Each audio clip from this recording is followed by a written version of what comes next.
In the news this week, there's an unusually high number of international war games taking place this month, including the United States, China, Russia, and other countries. But also, new details are emerging about U.S. troops training on American soil. All this as the world moves one day closer to the Nato Summit in Chicago, the 2012 London Olympics, and the 2012 presidential election. Troops have just been seen patrolling the streets in ELKO, Nevada. Contributing reporter Greg Knight has this exclusive story.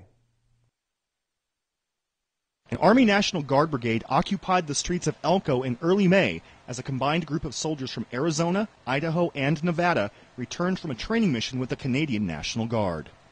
While in ELKO and on a city street adjacent to ELKO's high school and National Guard armory, troops could be seen carrying loaded automatic weapons and had a group of trained canines along for the ride. The training, which took place in northern Idaho, included infantry and light armored units from both countries and was reportedly centered in an area known to hold future internment camps for FEMA's Region 10. Lieutenant Michael Milner of the Arizona National Guard had this to say about his company's mission during the exercise. We're doing a consolidated effort with the Canadian National Guard. We're a logistical support unit, so we set up a talk and we provide logistical support, and they brought down their infantry and artillery unit. Regardless of Milner's seemingly tame assertion of field training with the Canadian Army, the combination of U.S. and foreign troops on American soil has been more common of late and could signal dangerous times to come for citizens and believers in liberty. Reporting from ELKO, Nevada, I'm Greg Knight. We'd like to thank Greg Knight for this special report. Also this week, Canadian and American troops trained together at an Army base in Idaho. About 700 members of the Canadian Army Reserve's 39 Brigade Group and the Arizona Army National Guard trained on tactics, techniques, and procedures at the Idaho National Guard's Orchard Combat Training Center. Canada now is a part of the NATO coalition in Afghanistan, and the press is stressing that the exercise known as Cougar Salvo 2012 is simply just to give the Canadian and American troops the opportunity to train in conditions similar to those they could face overseas in Iraq and Afghanistan. However, earlier this year, video surfaced online of Canadian troops blowing up a house of an Afghan villager only to entertain themselves.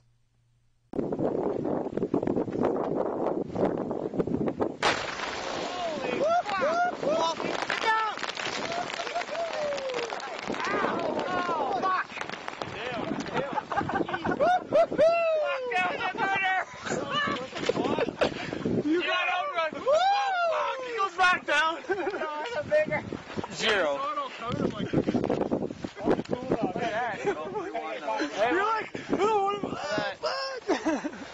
That was the badass. That's beautiful.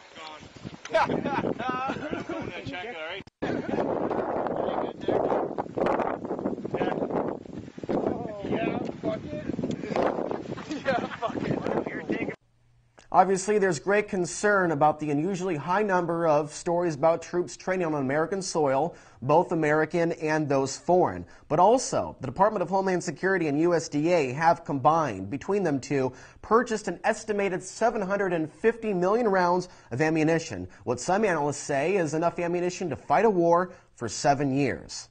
But going back to Idaho and all the strange things happening in there, it was revealed several years ago that the Air Force of Singapore is being trained at Mountain Home Air Force Base.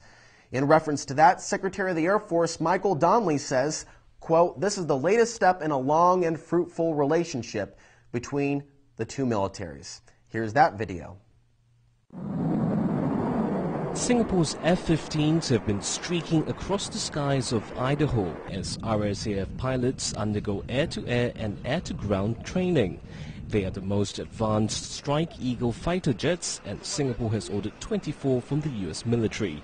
The formal inauguration at the Mountain Home Air Force Base signifies the partnership between the two countries, which will span at least another 25 years as the RSAF continues to train there.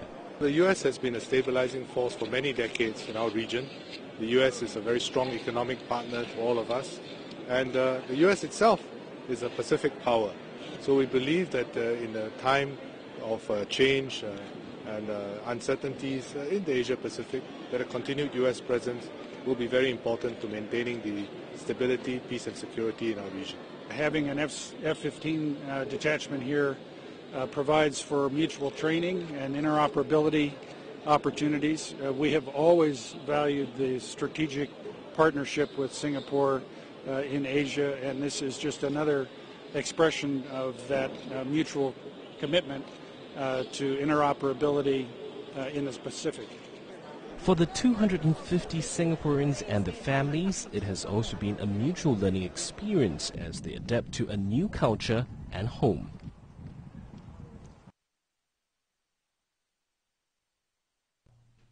Also, the Idaho Statesman reported on a story in late 2010 on a proposal to lease 50 square miles to a Chinese company that enjoys close ties to the Chinese government.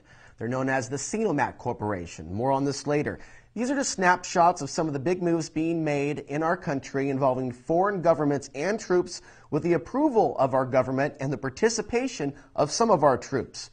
Going back to the Canadian troops training in the United States, they've also trained recently on a military base in the state of Indiana. I'm reading from the National Guard's press release right now, and this is their video from their very own YouTube channel. So this is obviously not a secret. Between March 8th and the 25th of this year, over 250 Canadian soldiers of the 31st Brigade, Canadian Brigade Group out of Ontario, Canada, were immersed in a realistic urban warfare scenario during the Arrowhead Lightning exercise held at Muscatuck Urban Training Complex in Butterville, Indiana. These drills are really seek and destroy missions for accused, labeled enemy combatants, possibly in America, as the details of the drill show. Upon arrival, the soldiers immediately took to the task of training with Muscatuck's Wolf Operations Battalion in urban warfare, using facilities at Atterbury to include a live fire drill in several small urban complexes. After training at Camp Atterbury, the soldiers moved south to Muscatuck. The training there began at 4 a.m., and the Canadian soldiers flew in on helicopters and had to navigate through wooded terrain under rain and darkness to an objective where simulated enemies had taken a foothold in two large adjacent buildings. Soldiers had to gain fire superiority by setting up machine gun positions in a parking lot next to the two buildings and provide cover fire for their comrades as they infiltrated the building. Why is Waco coming to mind? Practicing explosive breaching techniques they had just learned at Atterbury the week before. After finishing searching the building, for God knows who and God knows why, they found out that many of the enemies had escaped to the second building via an underground tunnel connecting the two. Soldiers were forced to close the tunnel and start all over again, infiltrating yet another large building and searching room to room for the enemies. The battle went on for several hours. Camp Atterbury Joint Maneuver Training Center has the reputation of a premier training facility and mobilization troops station for American troops, and it's also become world-renowned as a training site for military, civilian, and police forces. Last summer's multinational NATO-led Bold Quest exercise hosted a whole number of countries, well over a dozen, and I noted the significance of the drill last year. Foreign troops from 13 NATO countries were recently stationed in Indiana at Camp Atterbury. The 750 men from around the world took part in a joint forces exercise called Operation Bold Quest. Camp Atterbury's website says Bold Quest 2011 is yet another example of NATO countries coming together to work as one. On the airfield at Camp Atterbury sit giant cargo planes, not American C-130s. Instead, one plane from Italy, two from Germany. Inside, NATO combat identification training is underway. It's especially important to test it in an international environment because we need to be interoperable. These computer systems were taken from German jet fighters. Pilots want to know how well they work when it comes to identifying friendly forces from other countries who are on the ground. We need to have one system that's working for all the troops. And to test this up here is really, really important before we can field it in theater. One of the goals of Operation Bold Quest is to cut down and eliminate fratricide in combat zones. This is the first time NATO troops have ever trained at Camp Atterbury. Russia is sending troops to the United States to learn American military tactics. Red Dawn, Red Dawn, Red Dawn. It's no longer a movie. Russian troops are coming to the United States to train on our soil.